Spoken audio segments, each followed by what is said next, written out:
Now today's topic is the post-World War and India. What happened after the World War II? What are the conditions that were at present of the India as soon as India became independent? What were the tough challenges for the new independent nations? What are the solutions for this? What did India do to overcome all these kind of things?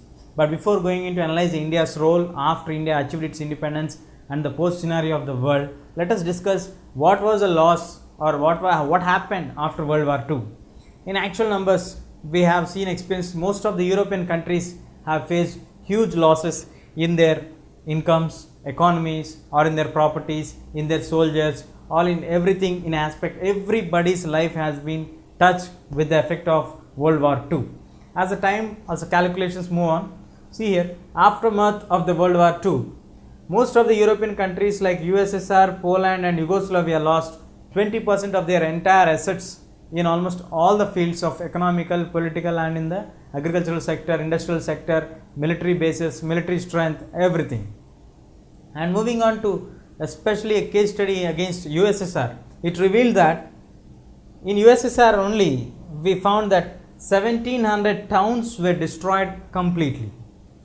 No person was left unturned and almost all were died in 1700 towns. The entire buildings were collapsed. Everything was completely destroyed in 1700 towns of USSR, and nearly 31,000 factories were demolished or stopped working after the World War II came to an end because of the economic losses or because of the lack of the labor or because of the lack of the financial resources for the industries. All these things led 31,000 factories to shut down, which means like most of the people got unemployed because of the shutdown of the factories. And moving on to the villages, nearly 70,000 villages got destroyed in the World War II, either because of the attacks made by the US or because of the Japanese attacks or because of the Hitler's attacks or because of the Italy people coming and attacking them. In all this scenario, the USSR was the main loser in the issue of terms of towns, factories or villages, leaving apart the soldiers, leaving apart the economy, leaving apart the war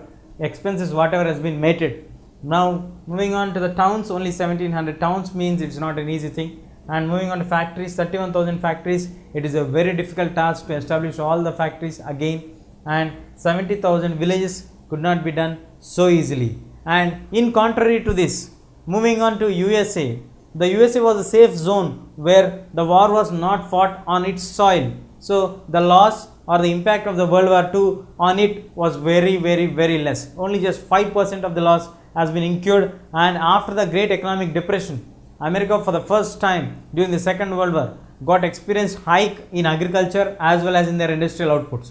In agriculture, it started to give the fresh outputs of the crop, and they started to get the huge amount for their support prices for the products what they are producing there. And as the entire world was in war, they need the food, material and everything. It was supplied by USA. They achieved a greater market at that moment of time. And also for the industries, as in most of the European countries, the industries were not functioning properly. USA could utilize this time approximately and timely needs, and it could emerge as a very established strong economy. And in fact, in March 1945, the president of USA at that moment of time, Mr. Harry Truman, also clearly told that because of the Second World War, we emerged into a very strong nation. Ever since in the history happened in such kind of things. So we have to consider here, European countries lost very much because of the Second World War, but when it compared to the USA, USA was a main gainer. Yes, USA also had participated in the Second World War. You also stood against the Hitler, Japan and as well as the Italy dictatorship and all the monarchy system, and they were against the ideals of fascism and Nazism. But the impact of World War II on the economies or on the sustainability or on the towns, factories or the industries was merely very less, except of the Pearl Harbor attack on US land. Remaining any other regions we don't find as it was attacked. This made USA to turn into a very large superpower nation. Yes, in the other side, USSR suffered a very huge amount of loss in terms of towns, factories as well as in their villages also. Now let us see what are the major other developments which have come up because of the Second World War. There are three major developments which have turned the entire world into their attention. Let us see what are these very soon. Now we are going to discuss the most crucial development after the World War II, that is the establishment of United Nations, famously known as UN, United Nations, UN. The United Nations flag will be having a world map supported by the olive branches with a blue color shade, and this was started on 24th of October 1945. The main issue or the main guiding principle of UN formation was the lasting peace and the human development. Earlier, the world people have seen two devastating wars. In order to that in future no war should be escalated and no further prevention of the wars or prevention of the conflicts, we should have an organization to preserve the peace in the world and at the same time to bring a sustainable human development with which the wars could be subsided and development could take over the entire human life settings. So initially when the UN Charter was signed at San Francisco, we have 54 member nations, and today as per the statistics available of 2014, we have 193 countries as the member nations of UNO. What is the main purpose that the UNO has been done? The main purpose has already been discussed, that is the lasting peace and the human development. What are the other works that UNO is going to do? The other works what UNO is going to do is that maintain peace in the entire scenario. Wherever there is any trouble for peace, the UNO would be ready to offer her office and try to solve the issue peacefully. And the security to all the nations, security in order to the poor nations or the weaker nations where they were interested or may get an aggression from a very strong nation. At that time, UN will stand in supporting to the poor nation or the weak nation or the developing nation, whichever needs the support at that moment of time. And in order to maintain the health of all the individuals, it has various other organizations. We shall discuss about the organizations. And then we have anti-poverty programs given against to eradicate the poverty in the developing countries, especially in the countries of Asia and Africa, which are once upon a time the colonial countries, which need to be eradicated the poverty at any cost of time in order to bring development and create awareness for the people about their importance of the life. So UNO has working hard in order to build all these things. Let us see the organizational setup of UNO. We have 6 main organizations of UNO or wings of UNO, popularly known as General Assembly. The General Assembly acts as the World Parliament. All the member nations will have their representations in the General Assembly, and it gathers for every year in the month of December. And we consider this as a World Parliament because almost all the nations have their representation in the General Assembly. And moving on to the Security Council. Security Council is also known as the mind of the region or the master of the community of the entire General Assembly, because in this Security Council we have a total of 15 members, out of which 10 are non-permanent members and 5 are the permanent members. The Security Council is the key members or the key status like a super cabinet which takes the decisions of the UN in final and it will be executed by the UN. The Security Council is having 15 members, in which 5 members are the permanent countries like USA, UK, USSR, Britain and France, or UK is also known as Britain. So we can consider China here. So we have 2 communist countries and 3 democratic countries as the key members or the veto power nations, because the veto power status itself, it means that there are some special importance for the countries to say on it. If UNO passes any decision, that decision can be revoked, stopped or again reinitiated using the veto power of a particular nation. This power is entrusted for the 5 permanent country nations, and 10 are the non-permanent members which will be changing for every 2 years. They are elected by the General Assembly members in the term of their assembly sessions conducted every year. And moving on to the other organizations, these other organizations are working for the development of security, health and anti-poverty programs. UNESCO stands for United Nations Educational, Scientific and Cultural Organizations. In this sphere, the entire education, UNO tries to provide education for the poor people, scientific and the cultural advancements wherever it is not reaching in the African nations or in the Asian nations. UNO will try to provide the fund and bring the education reachable to the common man through UNESCO. And UNICEF, United Nations International Children's Emergency fund or the educational fund in order to make the children, the children are the most important part of the world right now, because they are going to be the future generations of people. So if you make the children healthy, automatically the entire world will be healthy. This is the concept of UNICEF in bringing this UNICEF of the child awareness programs. And again we have World Health Organization working out on all the health issues wherever, like smallpox, like malaria, mumps, any diseases which are eradicated by the support of the World Health Organization. In India we have the polio awareness programs like polio drops given for 0 to 5 years of age of babies, as also initiated by the WHO. In this way WHO provides support for the health issues in the entire nation. And moving on to the last part, that is FAO, Food and Agricultural Organization, which ensure that food is reachable to all the people, and the agricultural developments will be appropriated to the necessity required, so that the food can be produced,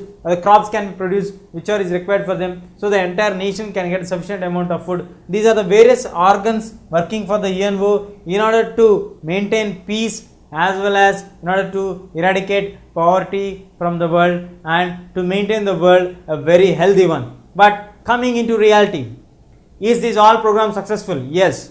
Leaving apart the political decisions taken by UNO, because the veto power nations sometimes would be involved in the allegations which are against the weaker nations, so they are using their veto power to stop any action which is initiated by UN. But leaving apart that one, remaining all the health issues, or in order to maintain peace and security, the UNO is trying its level best and is far excellent to successful, because in one simple word we can say, as we have never seen a third world war, so we can say conclude successfully that UNO is working very successfully, and at the same point of time UNO is having very limited say when it compares to the veto power nations to act against them. So this is one negative point which is in the existence right now. Hopefully very soon UN could come up with the existence of controlling the veto power nations also to a reasonable extent. What happened next? What are the major changes that were brought in the Cold War era? What is a Cold War era? What are the nations that are influenced by the Cold War era? We will discuss now. Moving on to the most crucial concept which was emerged after the Second World War is the emergence of two camps, that is the camp of USA and the camp of USSR. These two became the two power blocks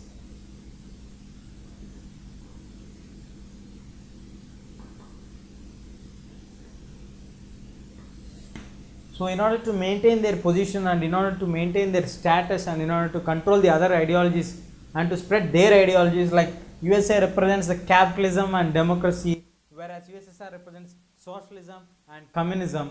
So the Cold War was initiated by these two nations, and it was on its peak for the next 46 years, that is from 1945 to 1991 is known as the era of Cold War.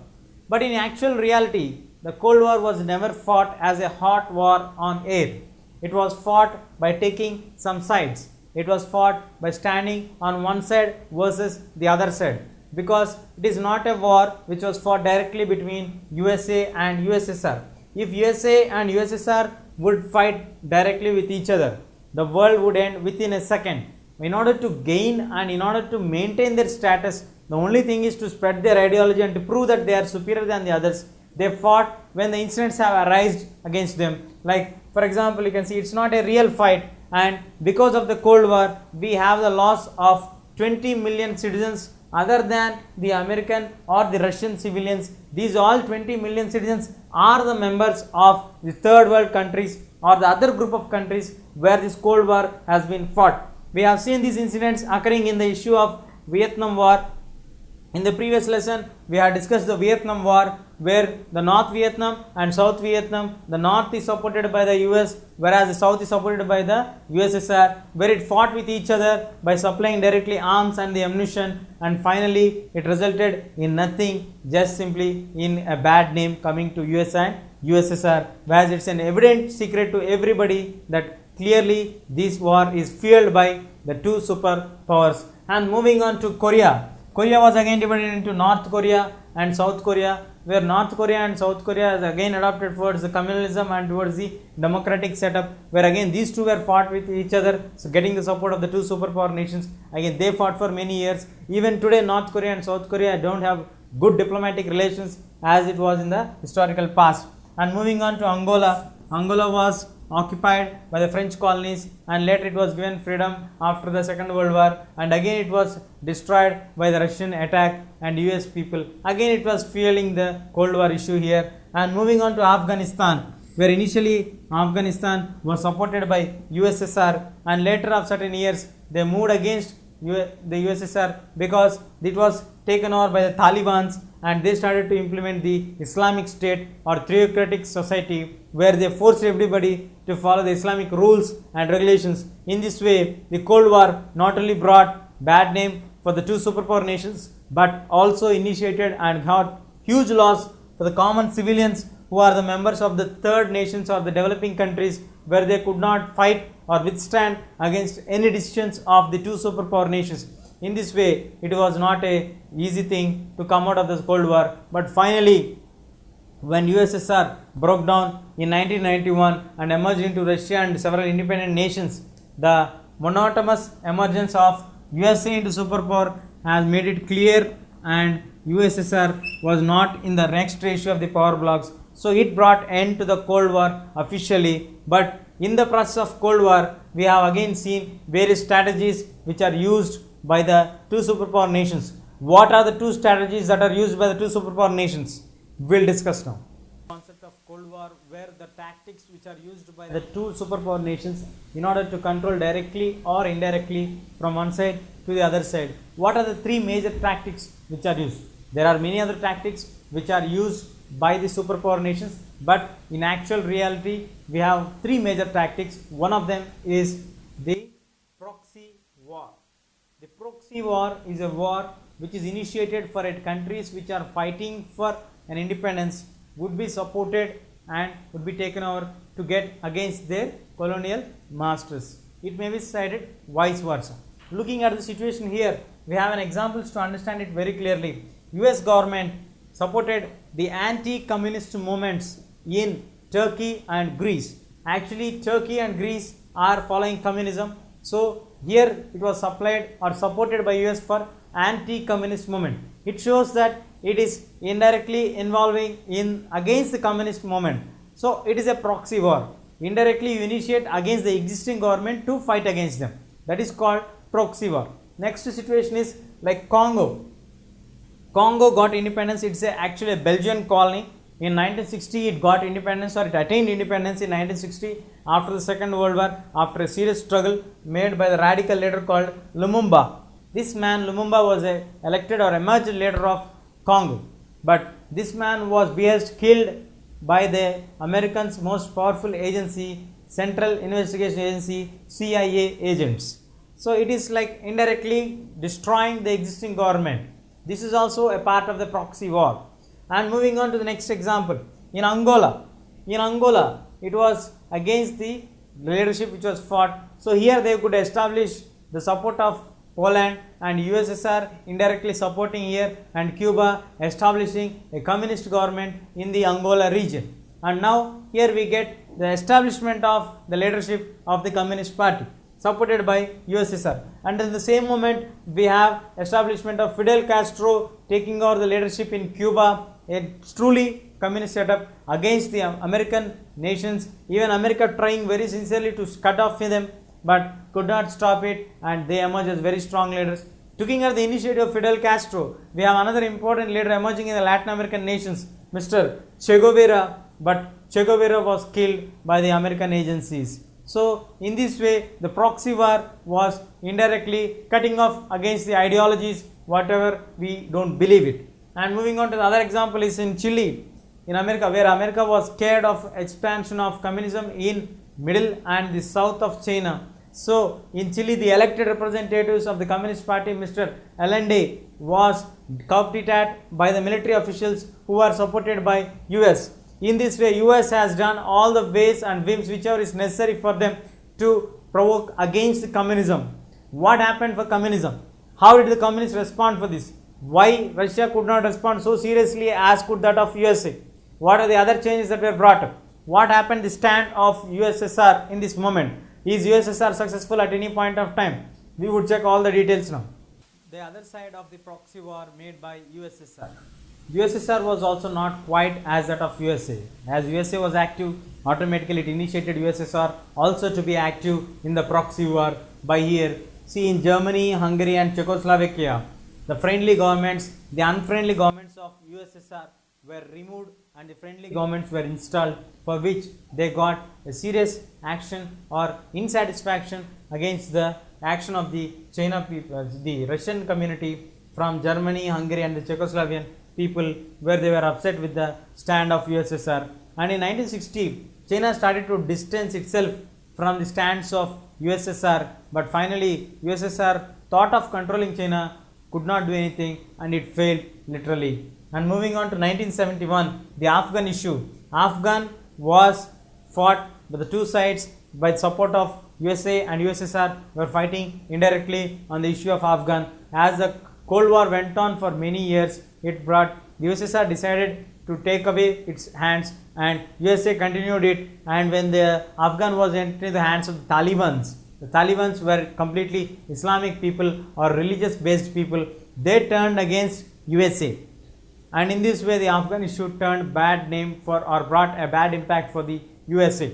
And moving on to the realities now, either it may be the USSR stand against of the existing government or the USA standing against the existing government or the existing anti-feeling of it, but in actual reality the people or the soldiers of the third world nations only have suffered a lot than the armies of USA or USSR. This was a key initiative of proxy war, which was a huge loss for the people of the developing nations of the third world countries who were recently got independence or fighting for independence. Nearly 20 million people lost their lives in this proxy war issues of the Cold War.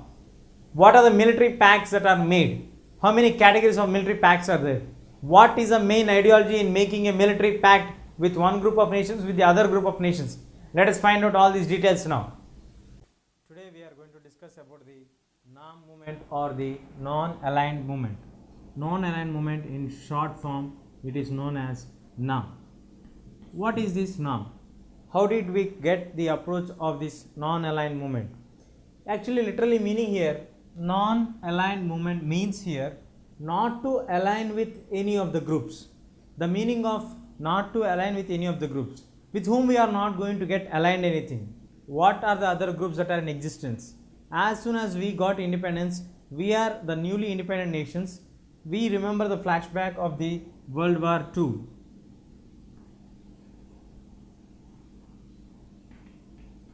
The World War II came to end in 1945 and we got two emerging superpowers.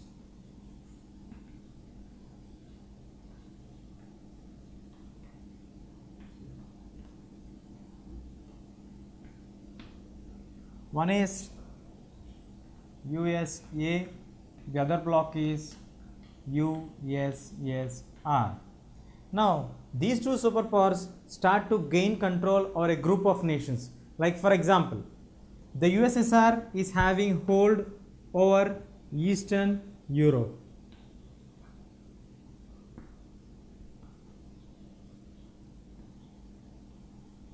And as they got hold of the Eastern Europe, there are some around 19 to 20 countries which are supporting, like Poland, Ukraine, Czechoslovakia. All these countries are supporting to the USSR and they are getting support from USSR, and the ideology what USSR supports is communism.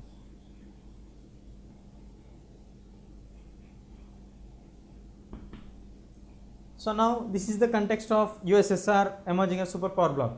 Coming to USA superpower role, USA is able to control the western region, the west of Europe, the Atlantic region, the down part of the North America, South America. All these regions are influenced by the ideology or the support of USA. And we have to remember here, the point is that USA was the only country which could not get much affected by the Second World War. Coming into reality here, yes, USA also participated in the Second World War, but in actual terms of loss, the highest loss was achieved for USSR when compared to USA. One reason why it did not get any loss is that the main fight of the war could not take place in the land of USA. And moving on to the concept of the ideology,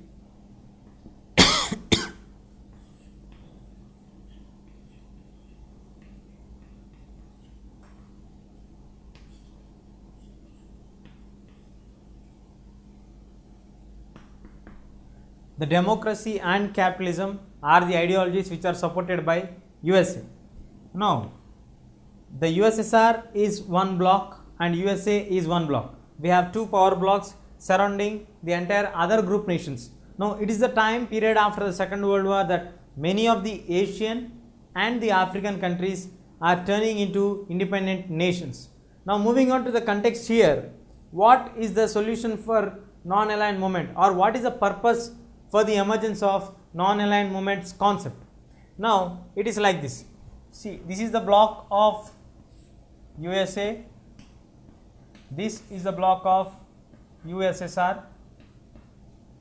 So, here are the independent nations.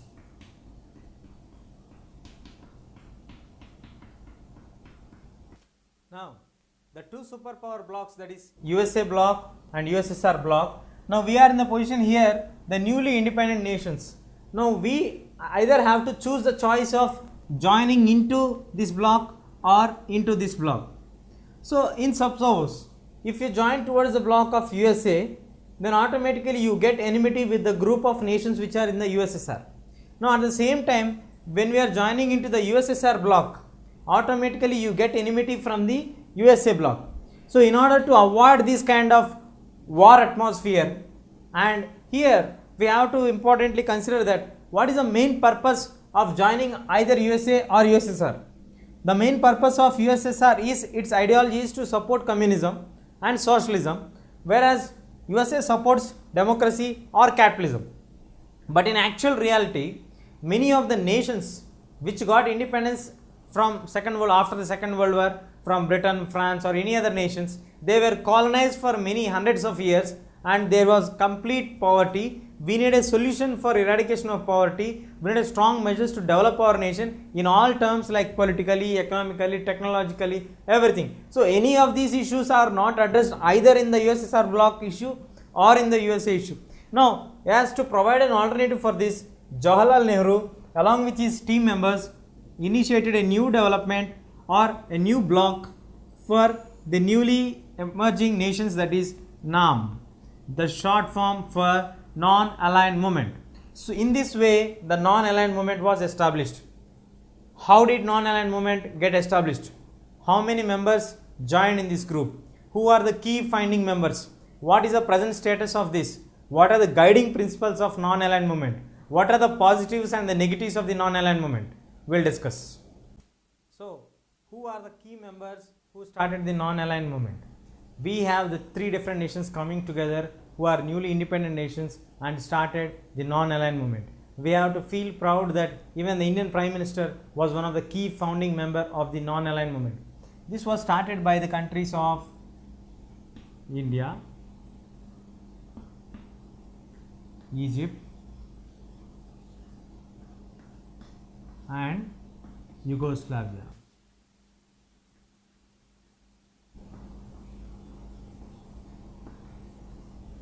We have the leaders from India, Mr. Jawaharlal Nehru,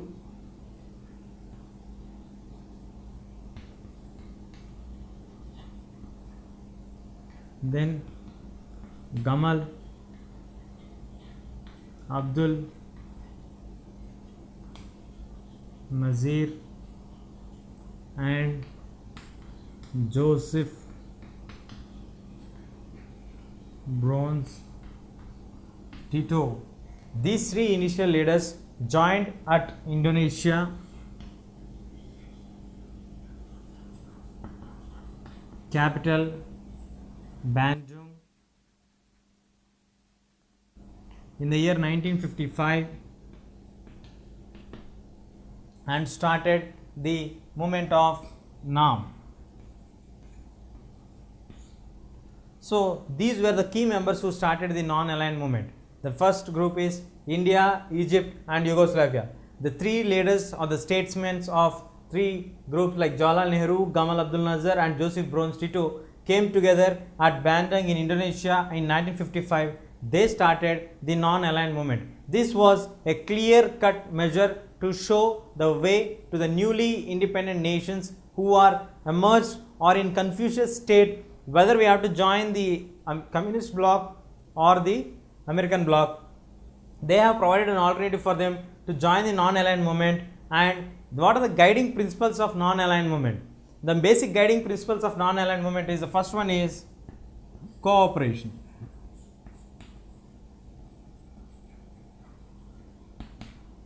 Second one is no Cold War concept. Third one is no military race.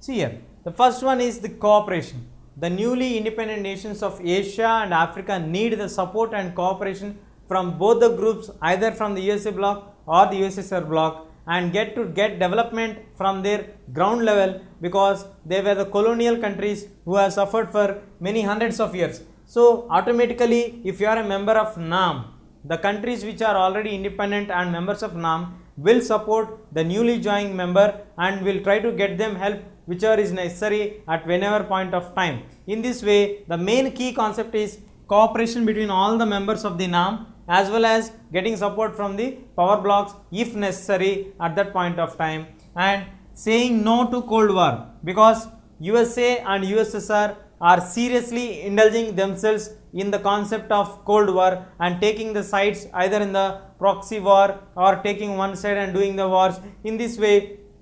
So these people in the NAM clearly mentioned that we won't be the part of any Cold War issues, either in the part of Vietnam, Greece, Turkey or any other parts. And moving on to the last one, we shall not join any of the military groups, so that we don't run for the military weapons or the military arsenal, because we don't have that much kinds of funds to buy the military equipment and store it wherever. It is better to invest that amount in the welfare activities so that the nation can develop and cherish. These are the main guiding principles of NAM, and these are the key members who founded the non-aligned movement.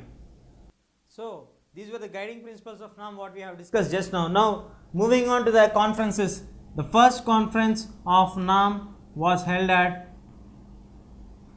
Belgrade in September 1961, and initially we had the members of nearly 25 countries attending the meet. So NAM started to grow its importance and it started to attract the newly independent nations. And moving on to this, the next greater step is that, and we have the observers for this now. At present, the strength of NAM is nearly 120 member countries,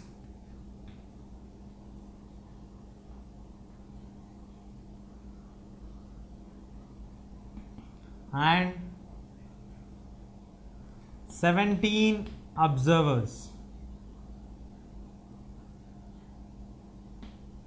See here, we have to appreciate the state of condition of NAM right now, because the highest number of the group leadership is under NAM. The USA has having only the members of 30 members of its group, or USSR is having less than 25 members. But moving on to the NAM group, we have nearly 120 member nations, either they are developed countries, developing countries or underdeveloped nations. Leaving on to the developmental status now, the total number of membership is 120 members and we have 17 observers for them. The 17 observers are given, the superpowers are given observer status, and the countries which are developed countries, which are economically, militarily strong, were given the economic status plus the observer status for them, in order to check if any kind of disturbances are found in the NAM group. Now what happened for the NAM for its success? Is it the NAM successful or a failure? But actually, when NAM was started initially, we have the blocks of USA, USSR hating the group of NAM, because NAM is considered as an anti-group of either for USSR or for USA. the initial period up to 1960s, none of the groups of the superpowers have either supported them or respected them at any point of time. As the time passed on, and whenever there is any trouble for peace, the NAM offered her office to solve the issues and to negotiate the problems very clearly. So after slowly understanding what is the concept of NAM, both the superpowers came down, but they played all the games whatever necessary for them to destroy the NAM, but they were not met to their success. Yes, they had their influence on that, because USSR started to put its net in the disturbing the members of the NAM. In the same way, USA also kept its net in disturbing the members of the NAM, and initially they were successful to take away some of the members of NAM towards their side and got them side, prove that they are in majority than the USA, or USA taking a member and proving that they are able to control the other nations also. But in actual reality, NAM also could not reach to its success, because there are some negative points even for NAM also. The negative points are, the first one is no economic stability. The second point is no control. See, economically, any of the nations of the NAM were not so strong that they can lend support for the developing nation whichever is required for them. For example, if any nation needs some 10,000 crores of fund or loan amount, it cannot be granted by any of the nations of the NAM. So this was one of the factors which make the NAM to not lead its successful extent as far as it's expected. And moving on to the next one, we have no control on the members. Even though NAM is established, all the members are the signatory members, and we have huge number in the NAM group, but we can't control the NAM members by not asking them not to move out from the NAM rules and regulations, or getting influence from USA or USSR either for the economic aid, military aid, or for political support, whatever may be the condition or the solution of the problem whatever they are facing. But NAM is not able to provide any alternative for them for financial assistance or for political resolution. Only thing NAM can do is, it is an alternative not to join into the Cold War concept or in the military race, but only fact is that it is just a group without no funds, no strong leadership. This could be one of the reasons why the NAM has failed rather than leading to its extent. But it is a good initiative taken by the leaders of Jawaharlal Nehru, Joseph Broz Tito, and Gamal Abdel Nasser to provide an alternative for the newly developed nations at that point of time. But right now, NAM is a good group where we don't have the two superpower blocks right now. So even in UN also, we have the hold of NAM larger than any other groups or even for the bit of power nations. Now we are going to discuss about the most hot topic in the entire world, or the most controversial issue. Even now we don't have the solution for this one. That is the politics of Western Asian conflict. The region between Asia and Europe border is called the West Asian conflict region. Here we have a country called Palestine.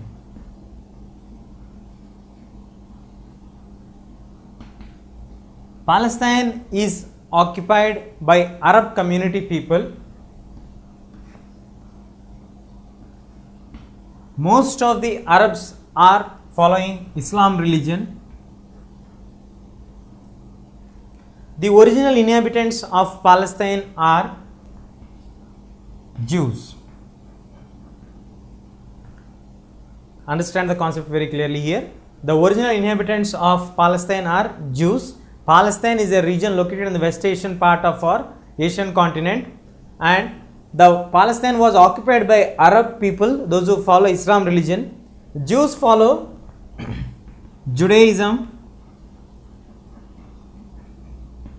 or like Christianity before the Christ has come. Now this religion is different, these people's religion is different. These people consider the Palestine as their promised land.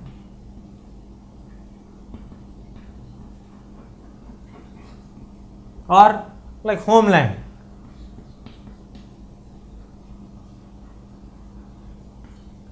Palestine is a homeland for Jews who follow Judaism or Christianity. As the time passed on, many of the Jews started to expand and move on from Palestine. They went to Europe and America and settled in various places. As the situation went on, their businesses were very successful. They were never turned back towards their Palestine region. In Palestine, we have the holy place called Jerusalem.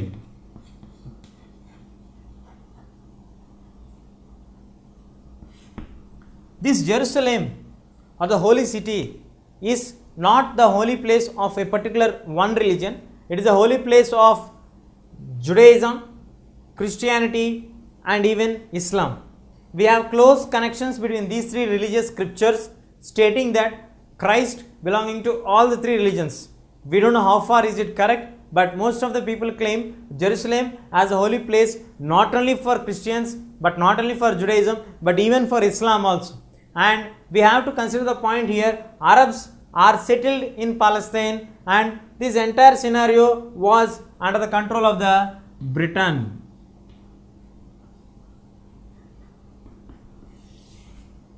Britain occupied Palestine for a long period of time. Now the fact is that Jews belong to Palestine. These people are the basic people of Palestine. And when Britain came and occupied the region of Palestine, many of the Arabs from Europe and from Africa came towards this region and settled in the Palestine region and they started to live here. So the initial members of Palestine are Jews. These people have moved on to Europe. We can write here. In order to get success of their business, they were doing businesses in the abroad and they were successful to a larger extent. And at that moment of time, Islam people, those who are following Islam, the Arabs came towards Palestine and settled here. At this point of time, the political situation of Palestine is a colonial country controlled by Britain, Great Britain or UK. Now, Palestine's background is that it is a holy place, it is a promising land for Jews. At the same time, it is a holy place for Christians, Judaism as well as for the Islam community people or Muslim people. Now, what is the conflict here? It is very clear, smooth and clear cut point here that it is a place of Jews and Arab people came and settled here and most of the Jews migrated from here to Europe. Now, the real picture is that this controversy came only after Hitler came into the picture. We have to remember Hitler very seriously. Hitler is a man who targeted extensively the Jews and moved them or killed them and sent them into the stations where they are tortured and killed literally for the only purpose they are Jews. Hitler's policy is anti-Jew policy. He considers the entire reason for the world's miseries or for especially for German miseries is Jews. So he started to target the entire Jews in Europe and he killed nearly 2 million Jews only for the purpose of his anti-Jew feeling, like considering them as a key reason for the development of anti-German communities. So he considers that Germans are the superior people and the threat for the Germans are Jews, and he started to eliminate all the Jews from Europe. And at this point of time, the people, those who migrated from Palestine, started into Europe. These people got stuck in various places and they are searching for the safer places to get their alternative. So now these people started to return back and the movement of the Zionist movement started. Zionist meaning that the place of their own land. So now Jews want their own homeland back. So now if the Jews come back, what about the Arabs? Where do the Arabs have to go? Because Jews have migrated from there, Arabs have migrated from other place and settled here. As the situations are worst in Europe and their lives is threatening in Europe, the Jews are now migrating back into the Palestine. What will happen now? Now, moving on to the fact like the Zionist movement. What is the basic concept for Zionist movement? We have just now discussed like what is the basis for the establishment of Zionist movement. We have seen like Palestine is a land which was basically inherited by the Jews. Jews have moved on to various places in establishments of their businesses. So, the Palestine people are basically land is inherited by the Jews. These Jews are the people who believe in Judaism and these people started to migrate to European countries and the other Asian countries in order to expand their businesses. In this process and in this course of journey, the Arabs moved from the other regions and settled in the Palestine land. Now it became the homeland for Arab nation people also, or the Arab community people, or the Arabs who basically follow Islam religion. Now when the Arabs were settled here, this Palestine land was controlled by Britain. Britain made it as a colony of their colonial queen colony. Now moving on to the fact, now when Hitler came into the picture in 1940, he started to demolish all the Jews because of his anti-Jew feeling.